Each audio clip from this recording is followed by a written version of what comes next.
सत्याग्रह आंदोलन केलंय, काय नेमक्या मागण्या आहेत? मागण्या आमच्या प्रामुख्याने ह्याच आहे की जो गैरव्यवहार दुर्व्यवहार जो आहे तो प्रभू श्रीरामांच्या मंदिरामध्ये झालेला आहे.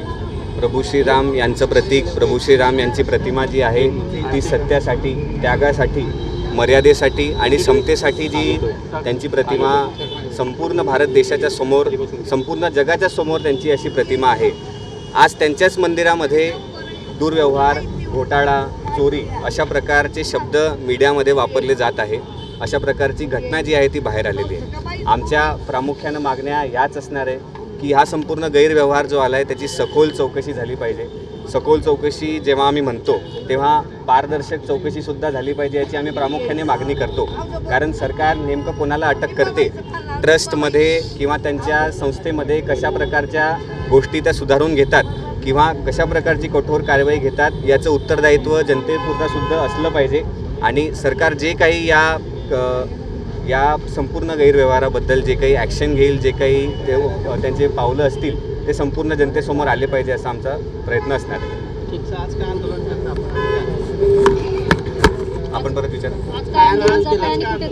आज हे आंदोलन नाही, हा सत्याग्रह आहे. हे सत्याग्रह प्रभू श्रीराम चिमुकले मंदिर, आपलं जळगाव महात्मा गांधी रोड या रोडवरती स्थापित असलेलं प्रसिद्ध मंदिर, इकडे आम्ही सत्याग्रह केलेला आहे. आमची आग्रहाची मागणी आहे सरकारला, प्रशासनाला की त्यांनी प्रभू श्रीरामांच्या मंदिरामध्ये जो गैरव्यवहार समोर येऊन राहिला आहे, जो घोटाळा समोर येऊन राहिला त्यांच्या दानपेटीमधला, तो घोटाळा जो आहे त्याची सखोल चौकशी झाली पाहिजे. दोषींना अटक झाली पाहिजे, त्यांच्यावरती कठोर कारवाई झाली पाहिजे आणि याच्यावरती सुधारित यंत्रणा आणि उपाय पर्याय काय हे सर्व जनतेसमोर जाहीर झाले पाहिजे. ठीक आहे, उभारलेला आहे, नेमकं काय मागण्या आहेत? खरं तर या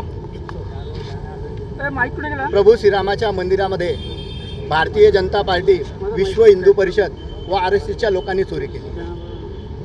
ज्या जनतेने, देशाच्या जनतेने आस्थेने त्या ठिकाणी मंदिरात दान केले होते, त्या दानाची चोरी ज्यांनी केलेली आहे, या जनतेच्या आस्थेशी खेळण्याचं काम या भाजप RSSच्या लोकांनी केलेलं आहे. यामध्ये ज्या लोकांना आता अरेस्ट झालेली आहे ते तर त्यात गुन्हेगार आहेत, पण त्याचबरोबर मोठ्या प्रमाणावर भाजप, विश्व हिंदू परिषद आणि RSSचे लोक यामध्ये गुन्हेगार आहेत. जो ट्रस्ट पंतप्रधान नरेंद्र मोदी यांनी स्थापित केलेला आहे त्या ट्रस्टमधले 12 लोक हे RSS, विश्व हिंदू परिषद आणि भाजपशी संबंधित असल्या कारणाने यांचा यामध्ये सहभाग आहे.